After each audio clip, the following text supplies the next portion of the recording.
Welcome back to a brand new video where we will discuss and simplify things for you so you will understand various lessons about histology. Are you ready? Okay, let's go! Today, we have special guests that will help us understand our topic. Some of you might know them by name, and maybe some of you are already subscribed to their channels and are already watching their educational videos. Now, let me introduce to you who will be serving as our tour guides for today's topic.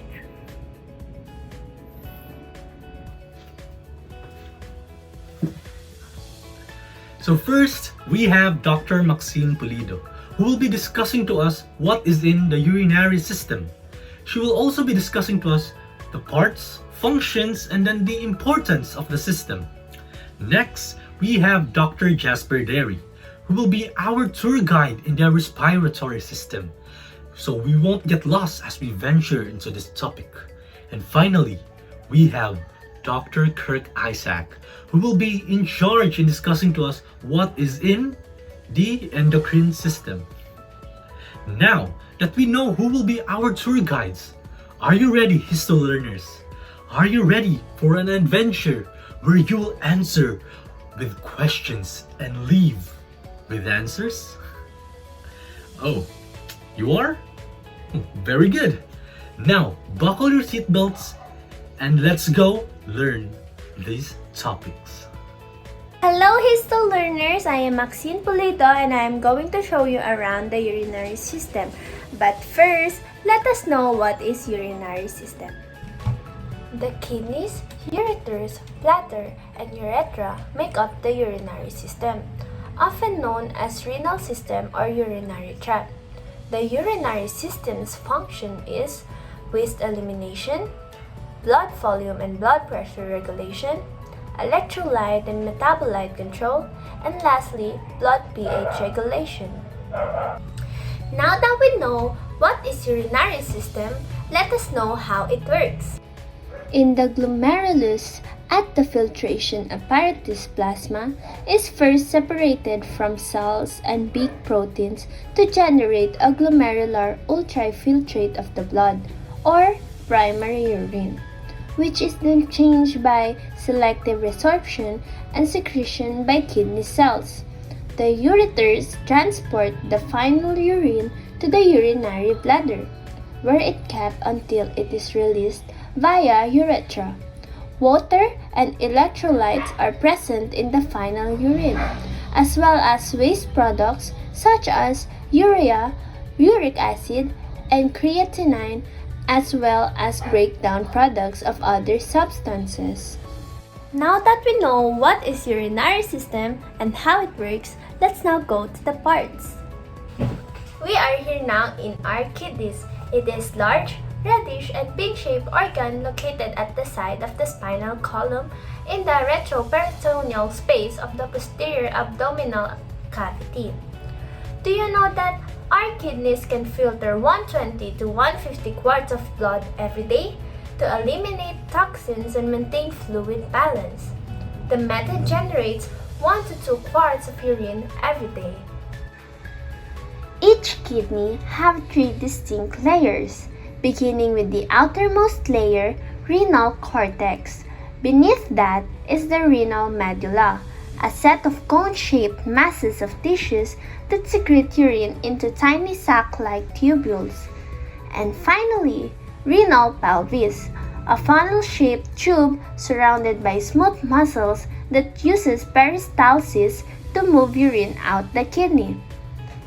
Essential functions of the kidney include homeostasis via control of electrolyte and water balance, plasma pH, tissue osmolality, and blood pressure, filtration and excretion of metabolic waste products, and endocrine activities such as secretion of hormones to regulate bone marrow erythropoiesis, blood pressure, and activation of vitamin D.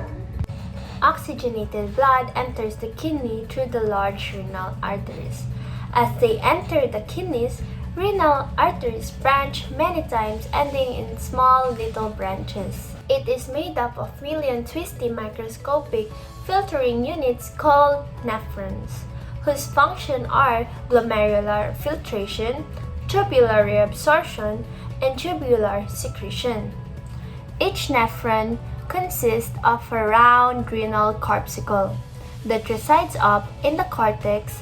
The outer part of the corpuscle is a cup-shaped feature called glomerular capsule or Bowman's capsule. Inside it, there's a whole tangle of capillaries called glomerulus, followed by a long renal tube that loops around between the cortex and the medulla. It has three parts. First is the proximal convoluted tubule, the nephron loop, and finally, it ends the distal convoluted tubule. Once the urine leaves the kidney, we are now heading to the ureters. And now, welcome to the ureters. It is a thin tubes of muscle that connect the kidneys to the bladder and carry the urines to the bladder. It features a layer of smooth muscle tissue that contracts to move urine, also to prevent the urine from going back, and make sure that it reaches the bladder. I wonder what's our next stop. What? Yes, now we're going to the bladder. We are now inside a hollow, muscular, balloon-shaped organ that expands as urine fills it. The bladder is located between the hip bones in your pelvis. A typical bladder functions as a reservoir. It has a capacity of 1.5 to 2 cups of urine. The bladder wall consists of 3 layers. Inner mucosa surrounded by a thick muscular layer called the strusor, wrapped in a fibrous protective outer membrane. Inner mucosa consists of transitional epithelium which allows the bladder to expand. When bladder is empty, it collapses into a triangular shape, folding itself. The folds it does are called rugae. And when the bladder accumulates urine, it expands into a pear shape. Are you guys getting bored? Don't worry, we're on our last stop. Let's go, let's go. And finally, we are in our urethra. It is a tube that runs from the bottom of the bladder to the outside of the body, allowing urine to exit the body during urination. The urine passes through the urethral sphincter, then heads down to urogenital diaphragm, which includes the last stop, the external urethral sphincter. The female urethra is short and lined by transitional epithelium, pseudostratified columnar epithelium, and stratified squamous epithelium. The male urethra is much longer than the female and is divided into 3 regions. The prostatic urethra, lined by transitional epithelium, a short membranous urethra that pierces the external urethral sphincter, lined by stratified or pseudostratified columnar epithelium, and a long penile urethra, lined by pseudostratified columnar epithelium. And now, let's have a recap.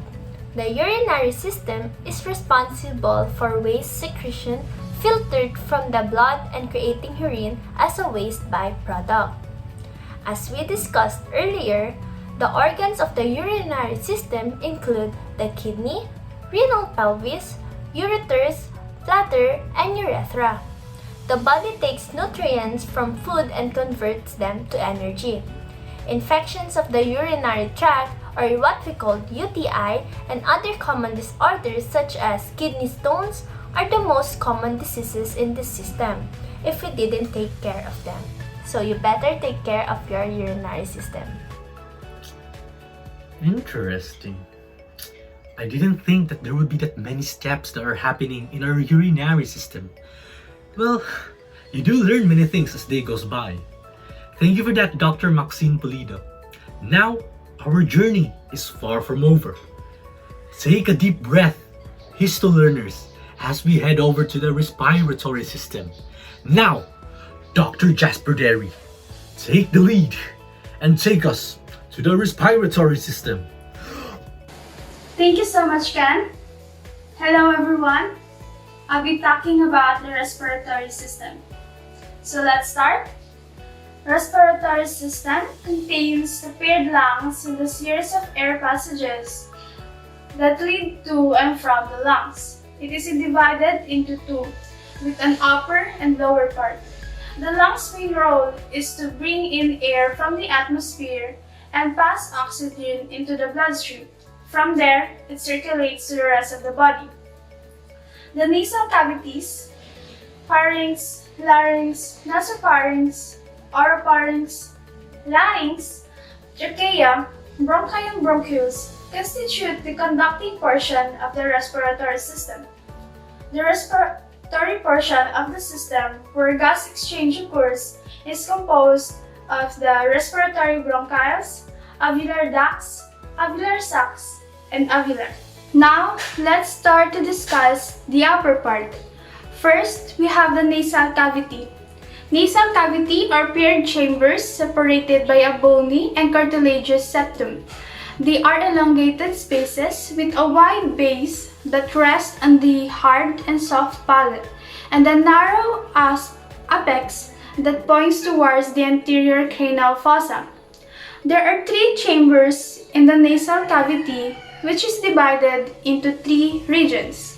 First, we have the nasal vestibule, which is dilated space of the nasal cavity just inside the nostrils and is lined by the skin. Next is the respiratory region, which is the largest part of the nasal cavities and is lined by the respiratory mucosa. And lastly, we have the olfactory region, which is located at the apex of each nasal cavity and is lined by a specialized olfactory mucosa. The olfactory epithelium is composed of the following cell types: supporting or sustentacular cells, olfactory receptor cells, brush cells, and basal cells. So, the diagram shown is the relationship of the pharynx to the respiratory and digestive system. Now let's talk about the pharynx. Pharynx connects the nasal and oral cavities to the larynx and esophagus. It serves as the passageway for the air and food. The pharynx is located posterior to the nasal and oral cavities and is divided regionally into the nasopharynx, oropharynx, respectively. Nasopharynx functions as the airway in the respiratory system, while the oropharynx serves both the respiratory and digestive system. Now let's discuss the lower part. Larynx. Larynx is a passageway for the air between the oropharynx and trachea.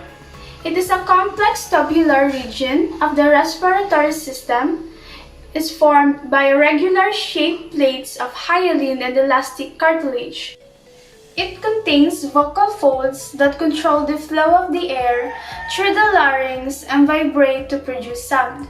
The vocal folds are also referred to as a vocal cords, which has two folds of mucosa that projects into the lumina of the larynx. The pictographic shown is the frontal section of the larynx. This shows three parts of the larynx: the vestibule above the ventricular folds, the ventricles between the vestibular folds and superior to the vocal folds, and the infraglottic cavity that extends from the vocal folds to the cricoid cartilage. Next, we have trachea. Trachea is a short, flexible air tube that serves as the conduit for air. Its wall assists in the conditioning inspired air. The trachea extends from the larynx to about the middle of the thorax, where it's divided into two main primary bronchi. Next, we have the bronchi. The bronchi, which is divided from the trachea into two branches, forming the primary and secondary bronchi. The right bronchus is wider and significantly shorter than the left. And as you go farther and farther into It just keeps on branching and branching until we reach the alveoli. But before the alveoli, we have the bronchioles. These are the air passages inside the lungs that branches off like a tree limbs from the bronchi. The bronchioles deliver air to the tiny sac called alveoli, where oxygen and carbon dioxide are exchanged. So, let's talk about the illnesses or disease that can be found in the bronchial. Asthma is a chromatic inflammatory disease involving the airways of the lungs and caused by a combination of genetic and environmental factors. It's the obstruction of airways makes it difficult for the air to move in and out of the alveoli, causing symptoms such as wheezing, coughing, and shortness of breath, and chest tightness. The photomicrograph is one of the examples of a lung from a patient with a bronchial asthma. This section of the lung shows the bronchiole in the center with surrounding alveoli, which the bronchiolar wall is thick, inflamed, and has enlarged blood vessels. And lastly, we have the alveoli. Alveoli are the terminal air spaces of the respiratory system and are the actual sites of gas exchange between the air and the blood. Each alveolus is surrounded by a network of capillaries that brings blood into the close proximity to inhale air inside the alveolus.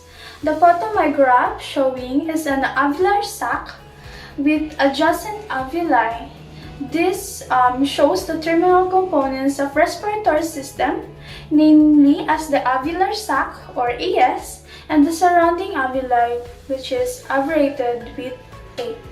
As I said a while ago, that respiratory is not only the air that we get from the atmosphere as our oxygen, but also into the bloodstream.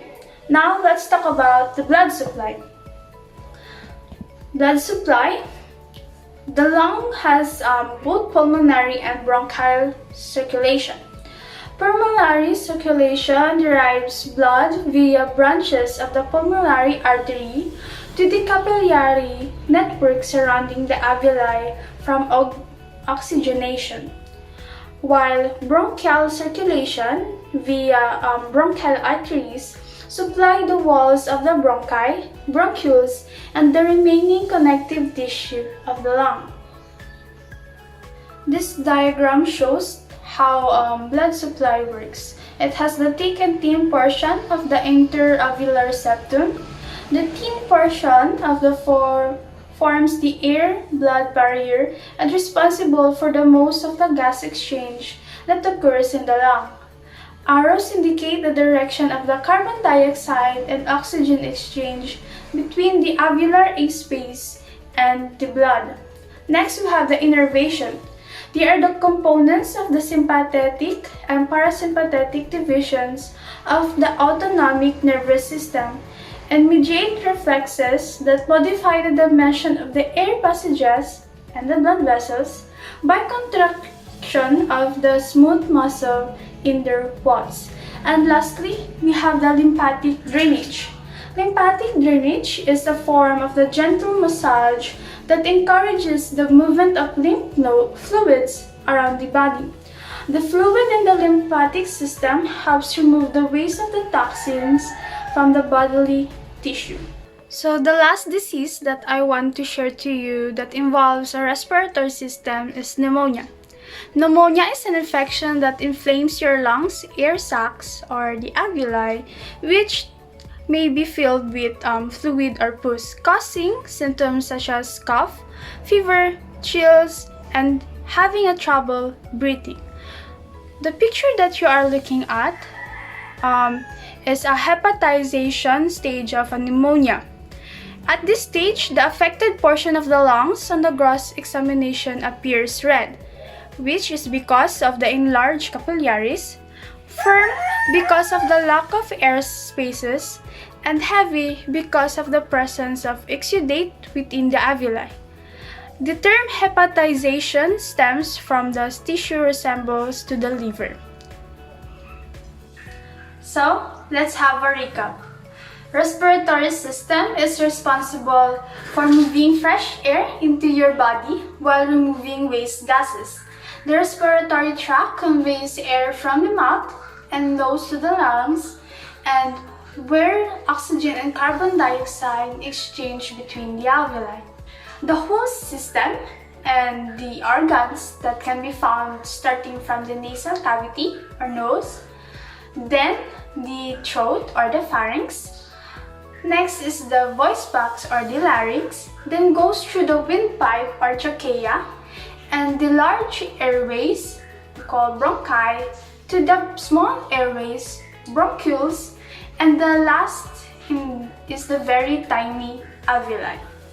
So let's also recap the two diseases, the asthma and pneumonia, which can occur when a person got exposed to a certain environment or got contact with an infected individual. They can cause hardness of breathing and even severe death cases.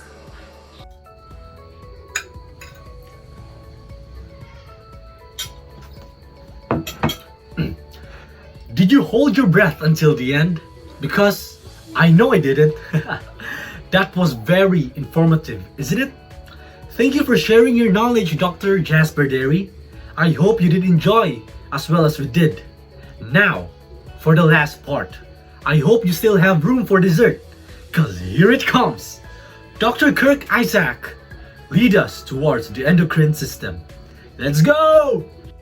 Animals are amazing in many ways, with their reproduction system, their nervous system, how they cope with their environment, and so on.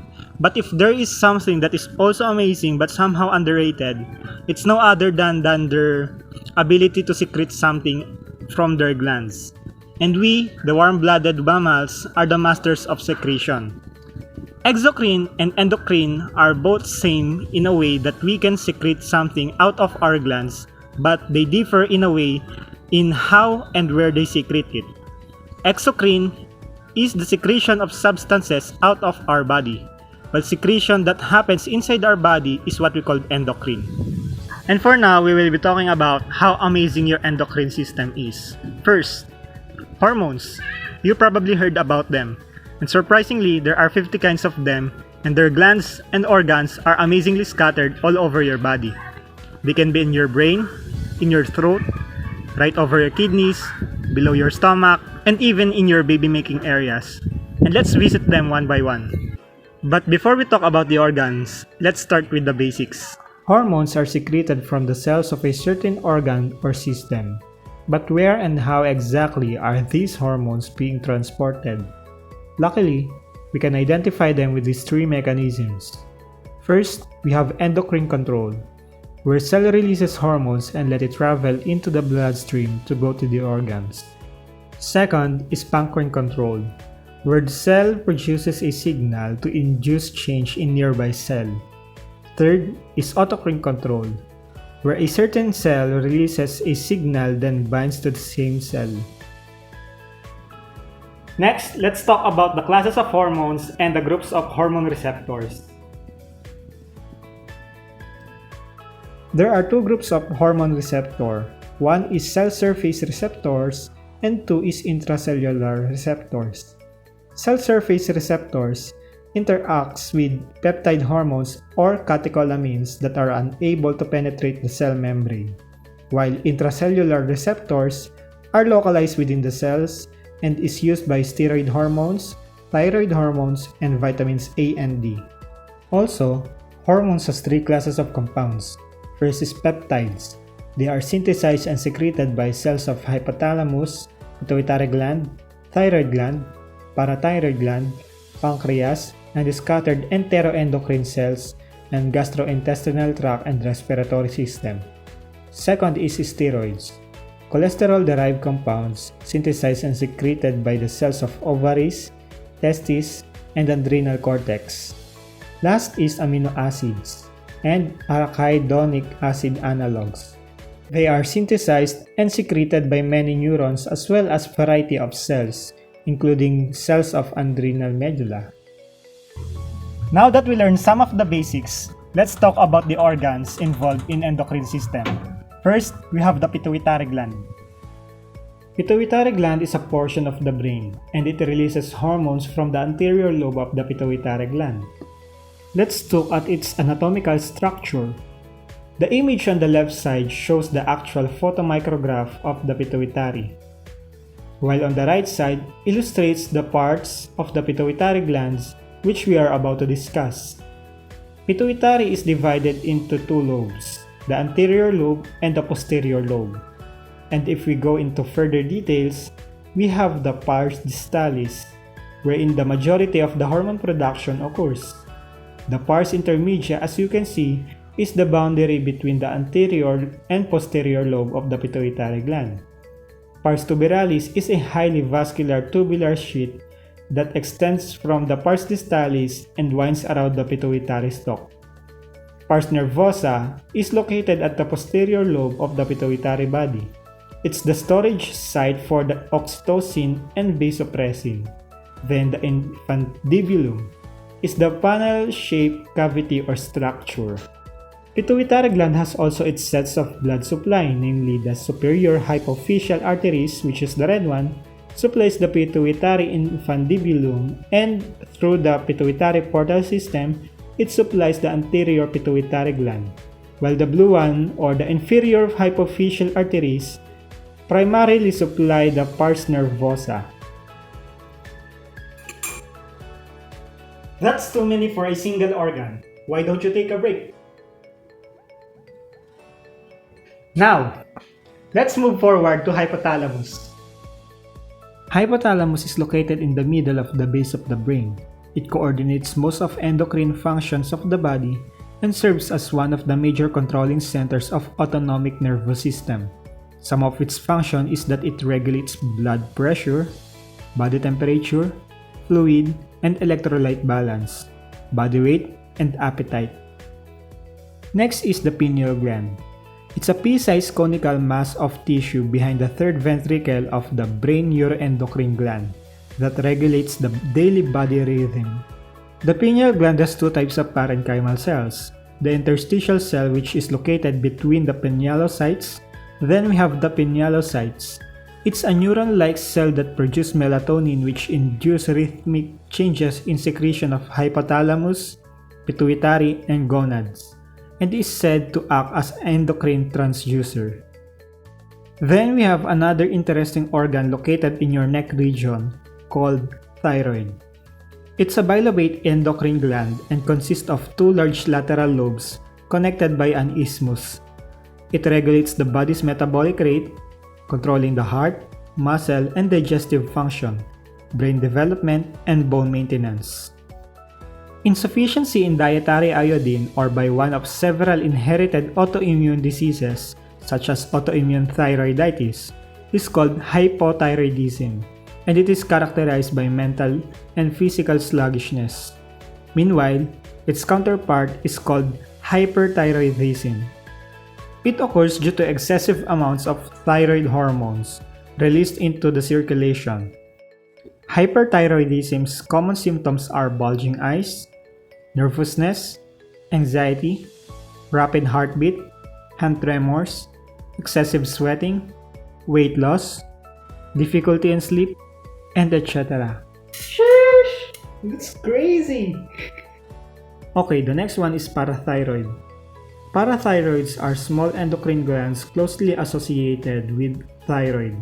They are ovoid in two pairs, constituting the superior and the inferior parathyroid glands. Parathyroid hormones regulates calcium and phosphate level in blood. And last but not the least is the adrenal.